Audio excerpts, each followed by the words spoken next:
नमस्कार प्यारे विद्यार्थियों, भूगोल की दुनिया में आपका स्वागत, हार्दिक अभिनंदन। मैं जागलान सर आपका स्वागत करता हूं। हम पढ़ेंगे ज्योग्राफी।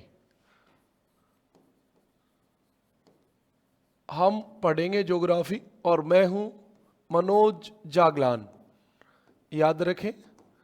और इस विषय को हम धीरे धीरे आगे बढ़ाएंगे। अभी हम सेकेंड ग्रेड जीके के लिए पढ़ रहे हैं। सेकेंड ग्रेड जीके के लिए पढ़ रहे हैं और हमारे ये वाला टॉपिक जो है वो जीके के पेपर में आएगा। यानी कि चाहे आप सेकेंड ग्रेड किसी भी सब्जेक्ट से दे रहे, हिंदी, इंग्लिश, एसएसटी, मैथ, किसी भी साइंस, सबको आपको ये महासागर पढ़ने होंगे। तो सवाल उत्पन्न होता है कि सर इनको कैसे पढ़ें। तो सबसे पहला आपका काम है कि आप एक पहले बुक खरीद के लाएंगे और उस बुक का नाम क्या है? एटलस। इसका नाम है एटलस। मैं तो कहता हूं कि ऑक्सफोर्ड ही खरीदें, बाकी आपकी इच्छा है। आप ऑक्सफोर्ड एटलस खरीदेंगे और उस ऑक्सफोर्ड एटलस में इन महासागरों का आप अध्ययन करेंगे, प्रैक्टिस करेंगे। एक बात ध्यान से सुने आप कि किसी भी विषय को आप रट नहीं सकते, आपको समझना होगा और समझने के लिए आपको उसके सिस्टम को फॉलो करना होगा।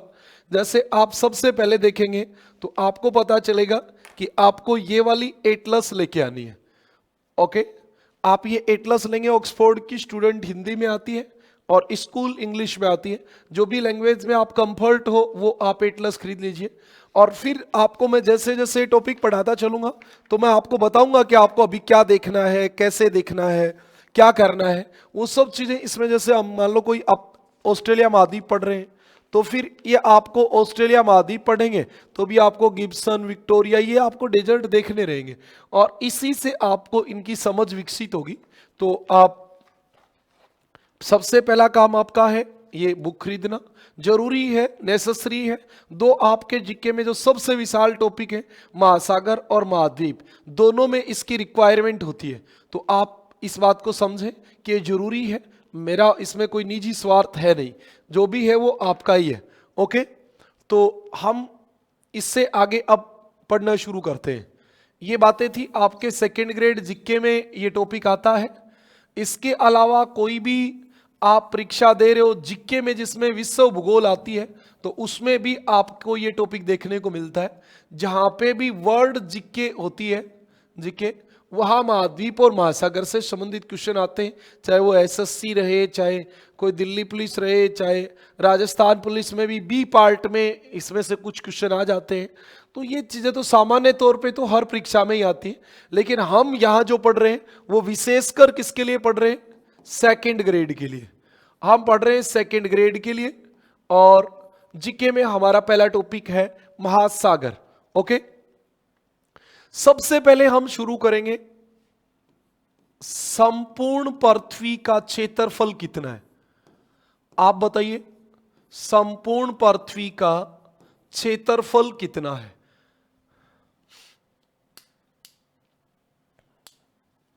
ओके, बताओ संपूर्ण पृथ्वी का क्षेत्रफल कितना है? तो ये आपका क्षेत्रफल है 50.995 करोड़ वर्ग किलोमीटर। क्षेत्रफल हमेशा वर्ग किलोमीटर में होता है। इसको हम 51 करोड़ वर्ग किलोमीटर भी लिख सकते हैं। 51 करोड़ वर्ग किलोमीटर, लगभग यही हो गया, 51 करोड़ वर्ग किलोमीटर हो गया। ओके जी, पृथ्वी पर जल का क्षेत्रफल कितना होगा? तो जल का क्षेत्रफल होता है आपका 36.106 करोड़ वर्ग किलोमीटर और इसको हम लगभग में व्यक्त करें तो ये आपका 36 करोड़ वर्ग किलोमीटर होता है। पृथ्वी पर स्थल का क्षेत्रफल कितना है?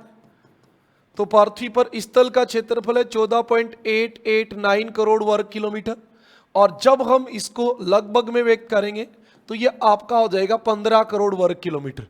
इस प्रकार हम देखें तो पृथ्वी का क्षेत्रफल 51 करोड़ है, जिसमें 36 करोड़ पे जल है और 15 करोड़ पे क्या है? स्थल है। यदि हम इसको परसेंटेज में व्यक्त करें तो ये आपका होता है 70.8%। 70.8% होता है और ये आपका होता है 29.2%। लगभग लगभग हम माने तो पृथ्वी के 71% भाग पे पानी है और 21% भाग पे पृथ्वी पर स्थल है। मतलब पृथ्वी पे क्या ज्यादा है? जल। और इसीलिए पृथ्वी को क्या कहते हैं? जलीय ग्रह या नीला ग्रह कहते हैं। थोड़ा सा तबीयत डाउन है, आवाज में प्रॉब्लम है, कम आ रही है, लेकिन जैसी आ रही है आप उससे एक बार काम चला लें, क्योंकि अभी हमें ये पढ़ना भी जरूरी है। हम हर रोज ये सोच के क्लास नहीं पढ़ाएं कि आज गला खराब है, आज ये समस्या है, तो फिर पढ़ाएंगे कब? तो ये चीजें ज्यादा पॉसिबल नहीं होती, इसलिए हमें आज पढ़ना ही रहेगा। हाँ, तो अब आप देखिए बात क्या है हमारी। हमारी बात ये है, संपूर्ण पृथ्वी के लगभग कह देंगे हम 71% भाग पर जल तथा 29% भाग पर स्थल का विस्तार है। अतः पृथ्वी पर जल की अधिकता है। इसलिए पृथ्वी को क्या कहेंगे? पृथ्वी को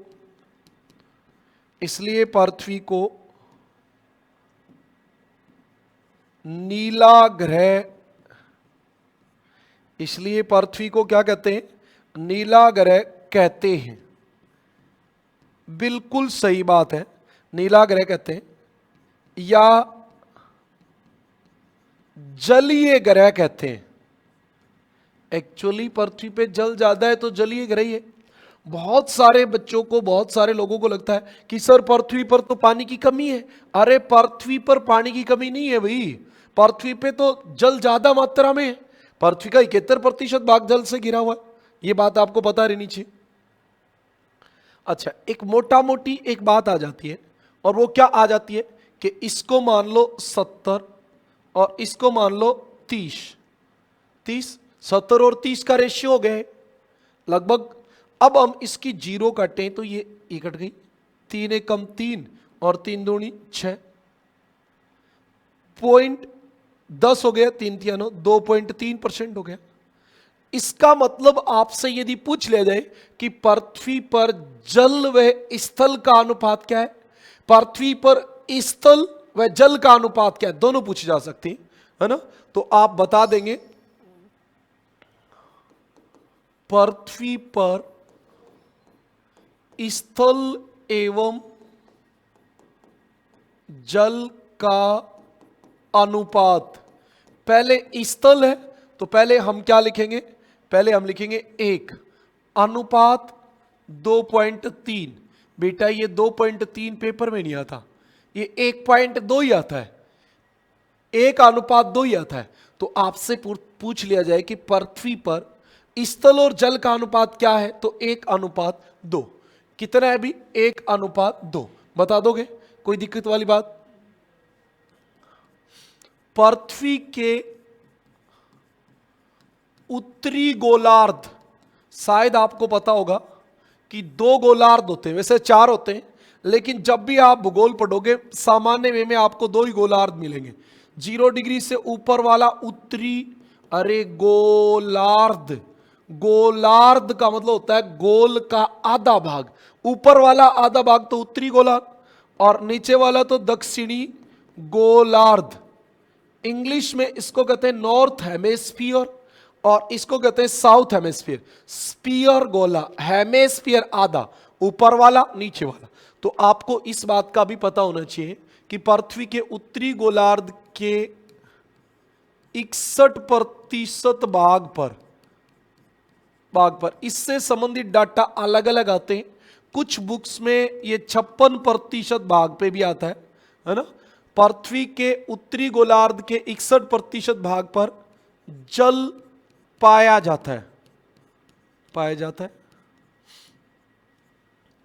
तथा दक्षिणी गोलार्ध, अभी अपनी बात जल की ओर बढ़ने लग गई, क्योंकि हमें जल की ओर ही बढ़नी, हमें पढ़ना ही महासागर है। हां, तो दक्षिणी गोलार्ध के 81% भाग पर जल है। बिल्कुल सही बात है। ये आपकी पृथ्वी है, इसके ऊपर वाले में आप मान लो 61 पे जल और नीचे वाले में 81% पे जल। अब बच्चे का फिर से दिमाग खराब हो जाता है, सर दोनों में ही जल जाता है। बिल्कुल बेटा, दोनों गोलार्धों में जल जाता है। इसमें क्या किंतु परंतु, पृथ्वी के दोनों गोलार्धों में पानी क्या दिखता है, तो वो तो पृथ्वी पे ही जल क्या दिखता है भाई। जब पृथ्वी के 71% भाग पे जल है तो गोलार्धों में तो जल ज्यादा होना ही है, तो दोनों ही गोलार्धों में जल क्या दिखता है। अतः पृथ्वी के दोनों गोलार्धों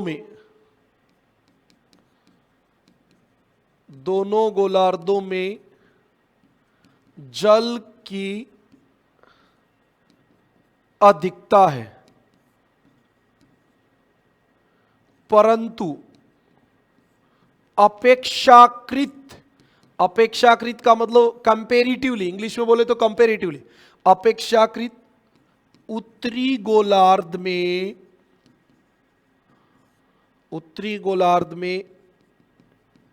स्थल की अधिकता, उत्तरी गोलार्ध में किसकी अधिकता है, स्थल की अधिकता, तथा दक्षिणी गोलार्ध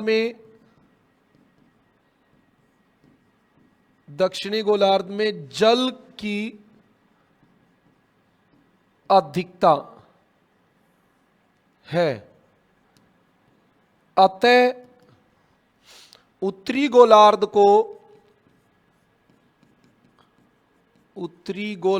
को स्थल गोलार्ध तथा दक्षिणी गोलार्ध को जल गोलार्ध कहते हैं। बात समझ में आई क्या? आपको याद रखना है, दक्षिणी गोलार्ध का नाम है जल गोलार्ध और उत्तरी गोलार्ध का नाम है स्थल गोलार्ध। एक्चुअली दोनों ही गोलार्धों में किसकी अधिकता है, जल की। लेकिन कंपेरेटिवली देखें तो दोनों में तुलना करें तो जल तो ज्यादा है दक्षिणी गोलार्ध में, और दोनों की तुलना करें तो स्थल ज्यादा है उत्तरी गोलार्ध में। इसलिए उत्तरी गोलार्ध का नाम है स्थल गोलार्ध और दक्षिणी गोलार्ध का नाम है जल गोलार्ध। बातें क्लियर है? कोई किंतु परंतु वाली बात मुझे लग नहीं रही। हाँ, दिख तो रहा है यहां तक। ओके, इतनी बातें समझ में आ गई? ठीक है, अब हम अगली बात पे चलेंगे और अगली बात हमारी है पृथ्वी पर जल का वितरण। पृथ्वी पर जल की स्थिति क्या है, कहां कितना पानी पाया जाता है। सबसे ज्यादा पानी जो मिलेगा वो मिलेगा महासागरों में। कितना भी? 97.25%। पृथ्वी पे जितना टोटल पानी है उसका 97.25% अकेले महासागरों में। 2 नंबर पे सबसे ज्यादा है हिमानी या ग्लेशियर के रूप में, मतलब जो बर्फ के रूप में है, और वो आपका है 2.05। पृथ्वी पर कुल पानी का 2.05 जो है वो कहां है, बर्फ के रूप में। अब आपको पता है ये वाला पानी क्या है, खारा, पीने योग्य नहीं है। ये बर्फ के रूप में, तो जहां बर्फ होती है वहां मनुष्य नहीं होता, तो ये भी कोई काम का नहीं है, क्योंकि जहां बर्फ होगी वहां मनुष्य तो होगा ही नहीं भाई। बर्फ जम जाएगी वहां मनुष्य रहेगा ही नहीं। सही बात है। तीसरे नंबर पे आप देखिए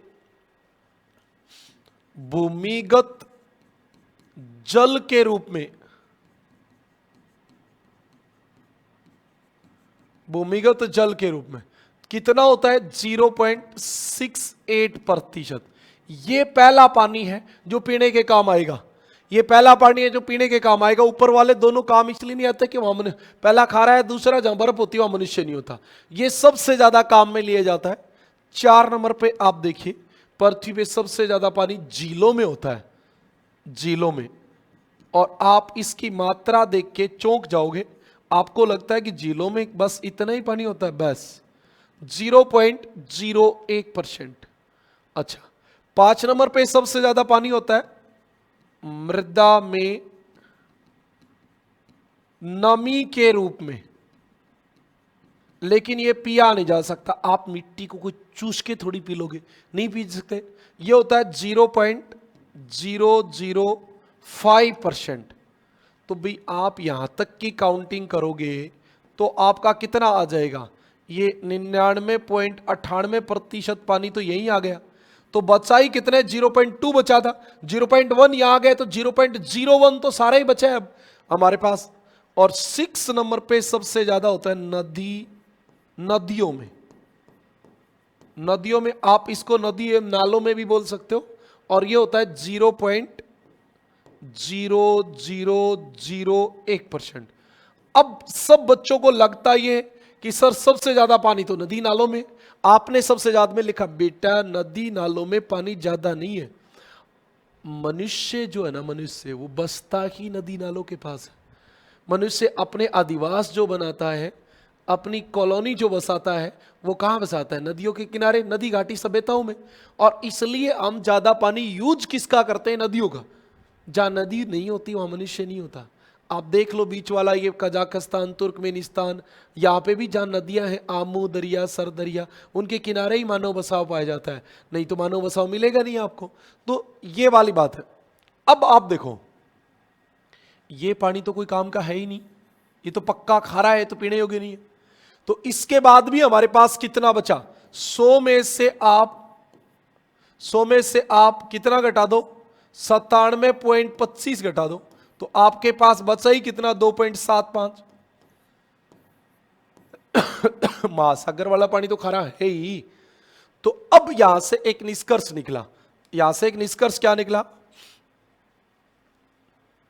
पृथ्वी पर कुल पीने योग्य या मीठा जल तो 2.7%। आपके पास पीने योग्य पानी केवल 2.7 है, क्योंकि 97.25 महासागरों में वो कोई काम का नहीं है, वो खारा है एकदम। ठीक है जी, सही बात है। दूसरी बात पे आ जाओ। दूसरी बात आपकी बनती है मीठे पानी के सर्वाधिक भंडार। आपसे पूछा जाएगा मीठे पानी के सर्वाधिक भंडार कहां पाए जाते हैं, तो आपके पास दो ऑप्शन आपको दे देता हूं, दोनों में से जो भी हो। सबसे ज्यादा तो होते हैं ग्लेशियर, हां ये आपके सबसे ज्यादा ग्लेशियर में है। और 2 नंबर भूमिगत जल।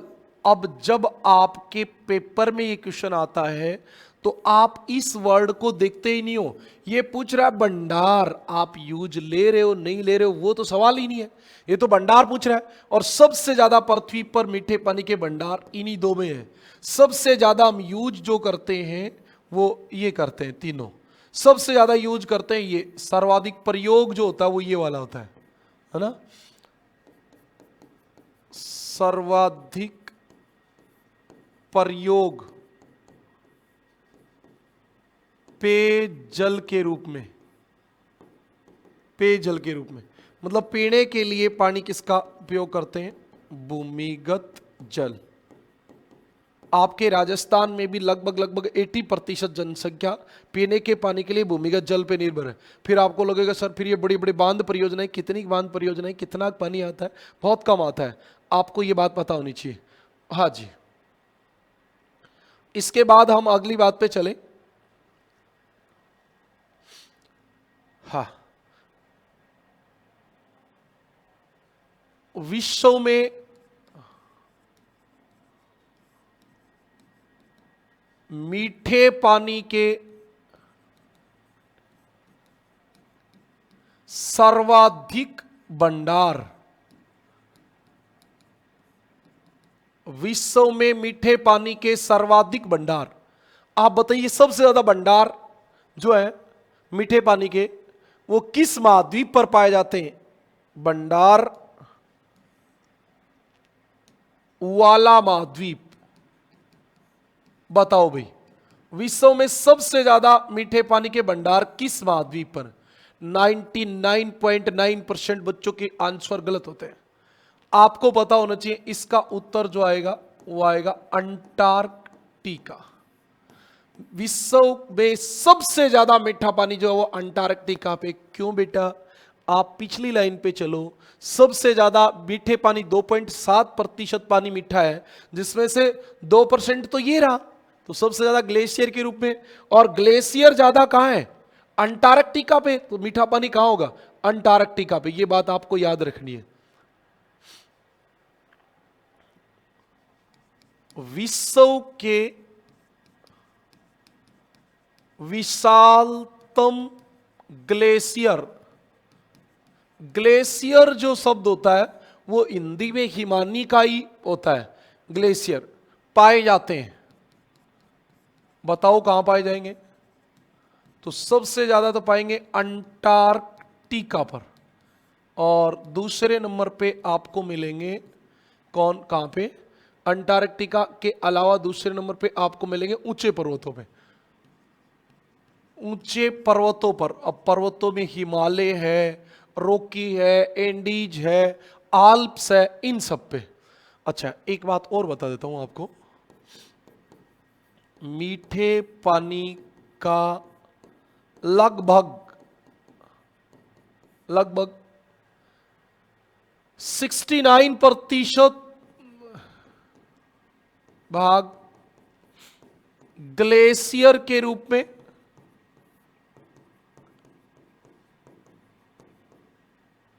30% भूमिगत जल के रूप में, और 1% जो बच गया वो किस में बचेगा? नदी नालों और झीलों में। नदियों, झीलों, नालों, तालाबों में। अब आप कहोगे सर ये एक कहां से आ गया? पहले तो कम था बेटा। अब मीठा पानी जो था ना, जो 2.7% था कुल, उसका परसेंटेज व्यक्त किया है हमने। 2.7 को 100 माना, तब 69% भाग ग्लेशियर के रूप में, 30% भूमिगत जल के रूप में, और 1% नदियों के रूप में।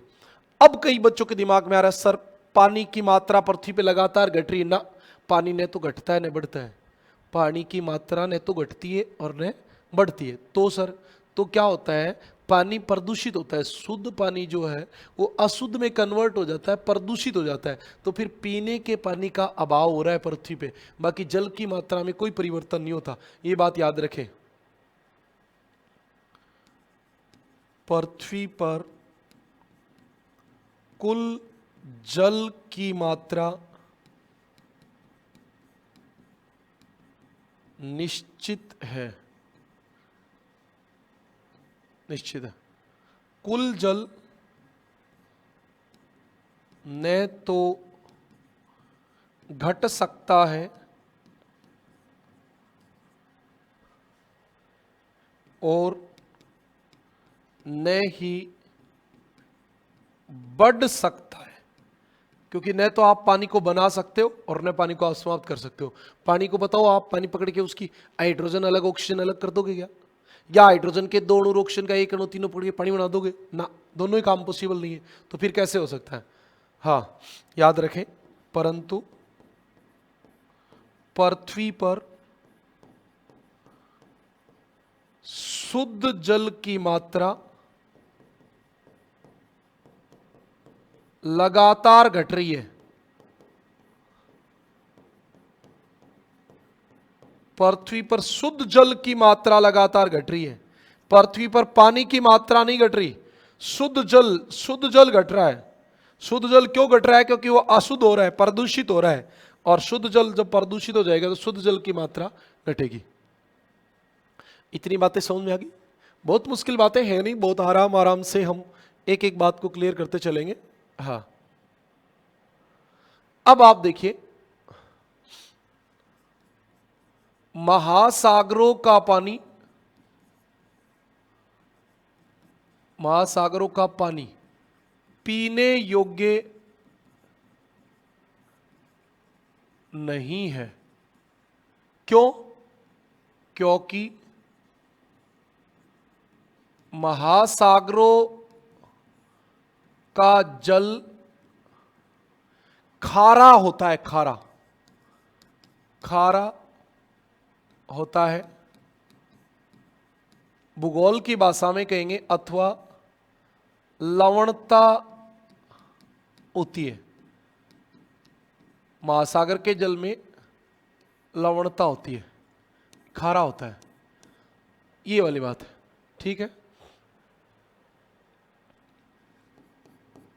महासागरों की पहले एक बात और लिखेंगे। चलो, ये लवणता क्या होती है, पहले ये बात लिखें। लवणता, बताओ लवणता क्या होती है? जल में घुले हुए ठोस पदार्थों की मात्रा लवणता कहलाती है। ये आपने पानी भर दिया इसमें,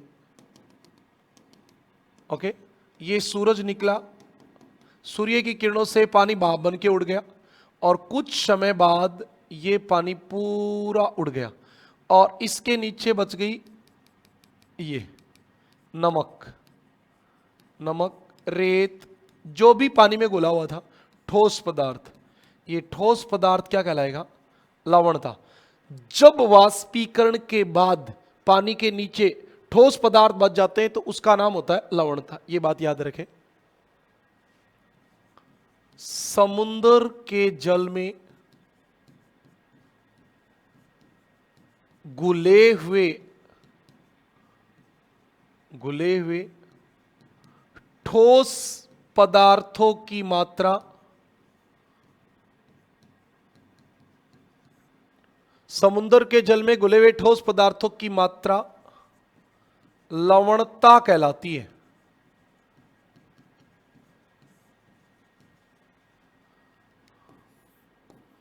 महासागरों की औसत लवणता 35% प्रति हजार है।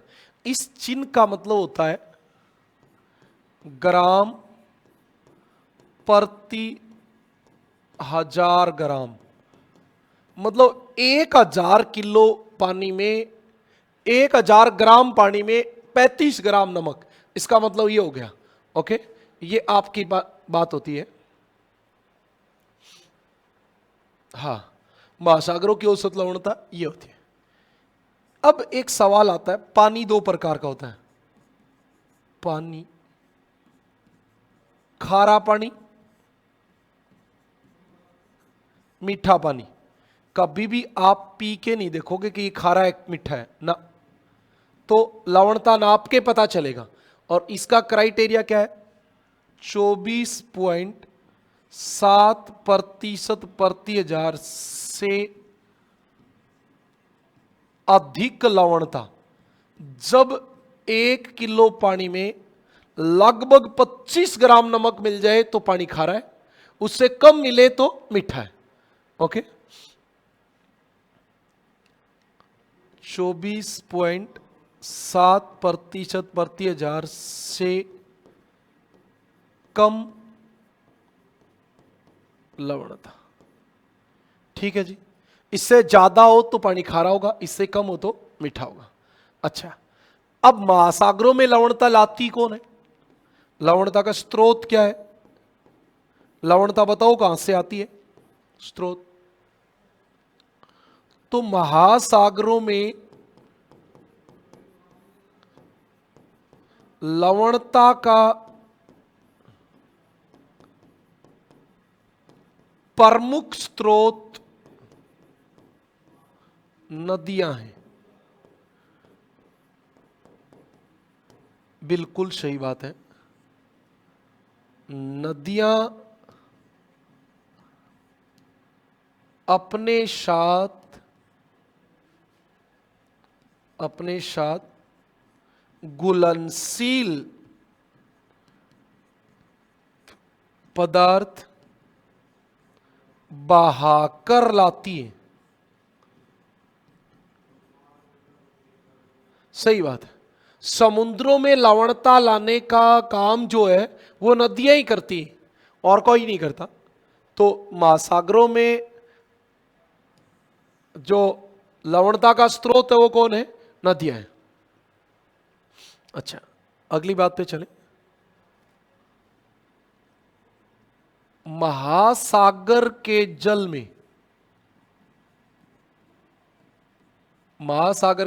में 27 प्रकार के लवण पाए जाते हैं। महासागर के जल में 27 प्रकार के लवण पाए जाते हैं। कुछ किताबों में हमारे 47 प्रकार भी लिखे होते हैं, लेकिन मेनली ये 27 है। मुख्य लवण 2 ही याद करने हैं आपको। मुख्य लवण आपके कौन कौन से लवण पाए जाते हैं? सबसे ज्यादा sodium chloride, NaCl। Sodium chloride समुद्र के जल में सबसे ज्यादा मात्रा में पाया जाता है। NaCl कितना पाया जाता है? आप इसकी परसेंटेज की बात करो तो 77.8%। 77.8%। समुद्र के जल में 77.8%। या जो 35 ग्राम नमक होता है उसमें 27.213 ग्राम प्रति 1000 ग्राम। मतलब 1000 ग्राम में जो आपके नमक मिलता है 35 ग्राम, उसमें से 27 ग्राम अकेला सोडियम क्लोराइड होता है। और इसीलिए हम सामान्य भाषा में लवणता को नमक कह देते हैं। 2 नंबर पे समुद्र के जल में क्या होता है? Magnesium chloride. मैग्नीशियम क्लोराइड ये कितना होता है? तो ये आपका 10.9% होता है। 10.9%। बस आपको 2 बातें याद रखनी है। समुद्र के जल में सर्वाधिक मात्रा में कौन सा लवण पाया जाता है? Sodium chloride. क्या पाया जाता है? Sodium chloride. 2 नंबर पे मैग्नीशियम क्लोराइड। ये दोनों बातें याद रख लोगे? ओके जी। अब आपके सवाल बनेगा, विश्व में सर्वाधिक लवणता वाली झील, विश्व में सबसे ज्यादा लवणता वाली झील कौन सी? पूरे विश्व में सबसे ज्यादा लवणता है वॉन झील में। वॉन झील कहां है? टर्की। लवणता कितनी है? लवणता है जी 330 ग्राम प्रति 1000 ग्राम। अब बताओ आप, विश्व में सबसे ज्यादा लवणता इसी झील में। विश्व में सर्वाधिक, तो विश्व में सबसे खारा पानी किस झील का है? तो वो वॉन झील है। दूसरे नंबर पे मृत सागर। ये जब आपको महाद्वीप पढ़ाऊंगा तो वहां इनकी सबकी डिटेल से जानकारी दूंगा। यहां एक बार के लिए इतना ही पढ़े। मृत सागर ये कहां है? इजराइल और जॉर्डन की सीमा के ऊपर है। और इसकी लवणता कितनी है? 238% प्रति 1000। और ये दूसरी सर्वाधिक लवणता वाली झील है। दूसरी सर्वाधिक लवणता वाली झील है आपकी मृत सागर। ठीक है। तीसरी की बात करें तो तीसरी सर्वाधिक लवणता वाली झील है ग्रेट साल्ट लेक कहां है ये? यूएसए में। और इसकी लवणता कितनी है? 220% प्रति हजार। और ये विश्व में तीसरी सर्वाधिक लवणता वाली झील है। अब आपको पता रहना चाहिए भारत में, यदि हम बात करें भारत में, तो भारत में सर्वाधिक लवणता कौन सी झील में पाई जाती है? भारत में सर्वाधिक लवणता वाली झील, भारत में सर्वाधिक लवणता वाली झील कौन सी है? तो भारत में सर्वाधिक लवणता वाली झील जो है आपकी, बताओ कौन सी है? सांभर झील। भारत में सर्वाधिक लवणता वाली झील सांभर झील है। सबसे ज्यादा नमक प्रति किलोग्राम में जो भारत में पाया जाता है वो सांभर झील में पाया जाता है। भारत में खारे पानी की, इस बात का मतलब केवल इतना है कि लवणता 24.7 से ज्यादा होनी चाहिए। खारे पानी की सबसे बड़ी झील, ये आपका जब क्वेश्चन होता है तो आंसर होता है चिल्का झील। वो बड़ी है, नमक ज्यादा जो है, लवणता ज्यादा जो है प्रति किलोग्राम, वो आपकी सांभर झील में। सर कितनी है? तो इसमें क्या होता है, गर्मियों में तो बहुत ज्यादा हो जाती है, लेकिन सामान्य वे में इसमें लवणता 110 के आसपास पाई जाती है। वो तो बढ़ेगी, तो गर्मियों में मई में, अप्रैल मई में पानी वास बन के उड़ता जाएगा, नीचे नमक ही नमक बच जाता है, पूरा नमक बच जाता है भाई, पानी बचता ही नहीं है, तो लवणता बढ़ जाती है, लेकिन एवरेज 110 प्लस रहती है यहाँ। ओके, चलो झीलों की बात चल गई तो दो विश्व की बात भी देता हूं। वैसे सब महाद्वीपों में आपको बताऊंगा विश्व की सबसे बड़ी खारे पानी की झील, विश्व की सबसे बड़ी खारे पानी की झील कौन सी है? कैस्पियन सागर। अब कई बच्चों के दिमाग में आता है सर ये तो सागर है। नहीं बेटा, सागर नहीं है, ये झील है। ये झील है, झील का मतलब होता है जिसके चारों ओर स्थल हो, स्थल से घिरी होती है वो झील होती है। ये बताओ कैस्पियन सागर कब से सागर होगा? ये झील है। देखो, ये देखो आपके सामने, आप देख पा रहे होगा, ये रहा कैस्पियन सागर। इसके एक तरफ रूस है, कजाकिस्तान है, तुर्कमेनिस्तान है, ईरान है, अजरबैजान है, तो ये तो झील है। चारों ओर जब इसके आप देखोगे तो आपको दिख जाएगा, ये देखिए इसके चारों ओर क्या है?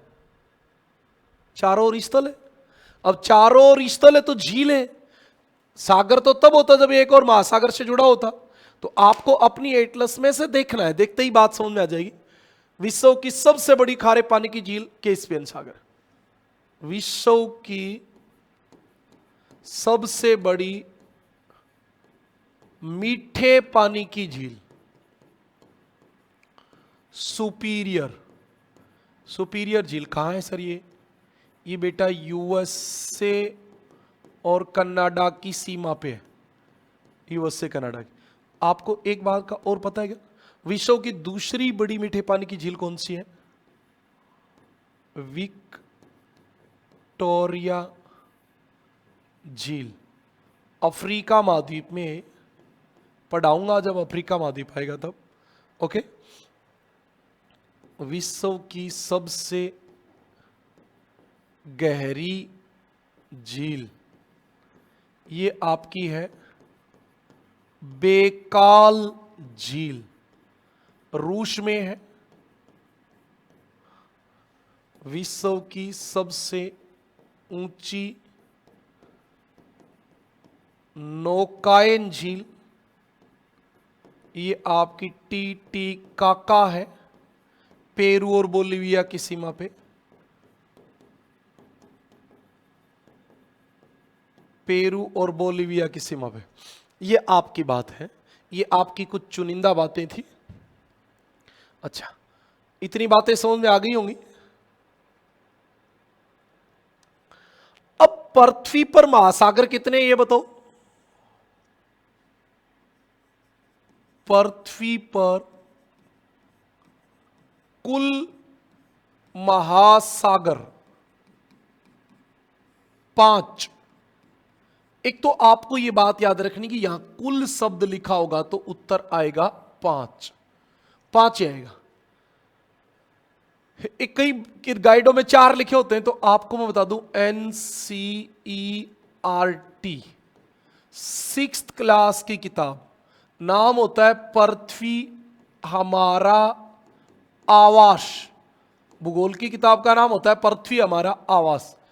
इसके आप पेज नंबर 35 पे चले जाना। पेज नंबर 35 पे आपको यही वर्ड लिखा मिलेगा कि पृथ्वी पर कुल महासागर कितने? 5।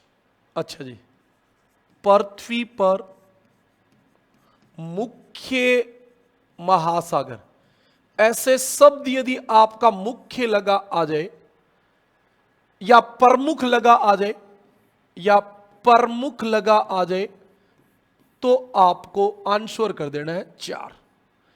क्योंकि बेटा इस 5वें में अंटार्कटिका जो है उसको दक्षिणी ध्रुव महासागर माना गया है, और कुछ विद्वान ये कहते हैं कि अंटार्कटिका महाद्वीप है, उसके ऊपर बर्फ जमी हुई है, और कुछ कहते हैं कि वो जो बर्फ है वो पानी है। लेकिन बर्फ पानी होती तो नीचा होता ना, ऊंचा थोड़ी हो जाता। ऊंचा है इसका मतलब महाद्वीप है, तो उसको बहुत सारे विद्वान महासागर नहीं मानते हैं, केवल महाद्वीप मानते हैं। अच्छा, ये बात समझ में आ गई?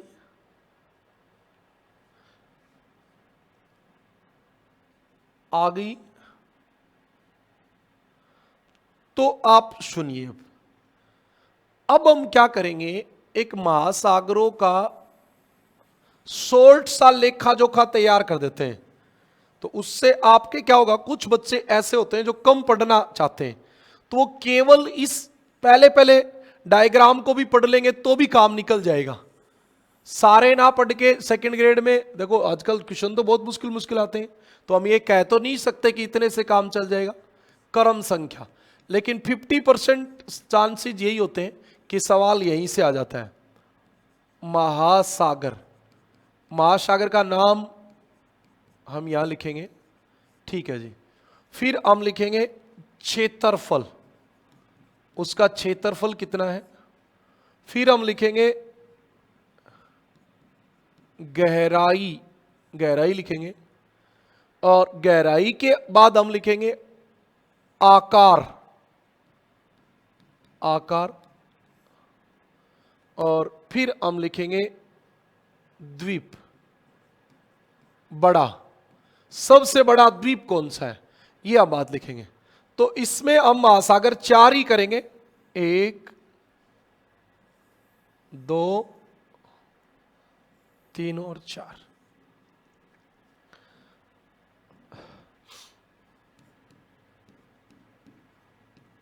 सबसे पहला महासागर प्रशांत, क्षेत्रफल कितना है बताओ? 16.5 करोड़ वर्ग किलोमीटर।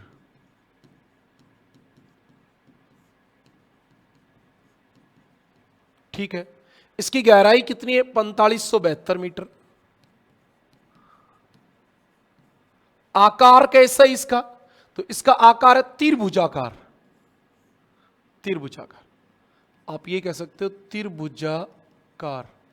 सबसे बड़ा द्वीप कौन सा है? Papua New Guinea.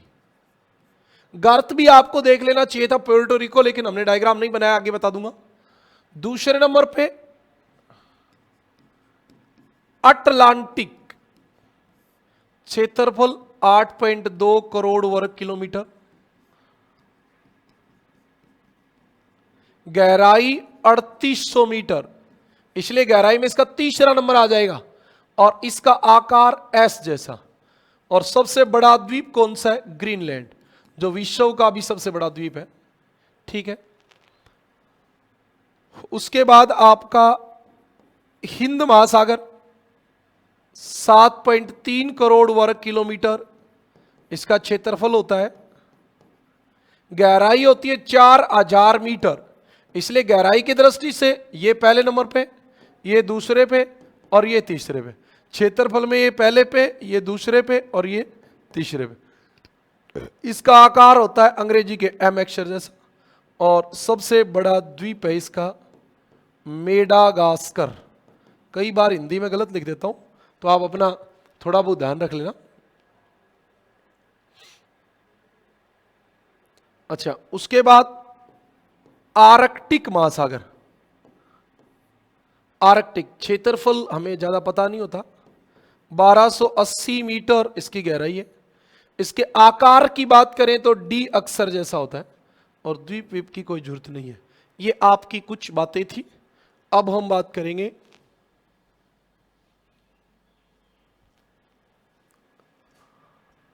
महासागरों की। सबसे पहले हम जो बात करेंगे वो प्रशांत महासागर की बात करेंगे, ठीक है।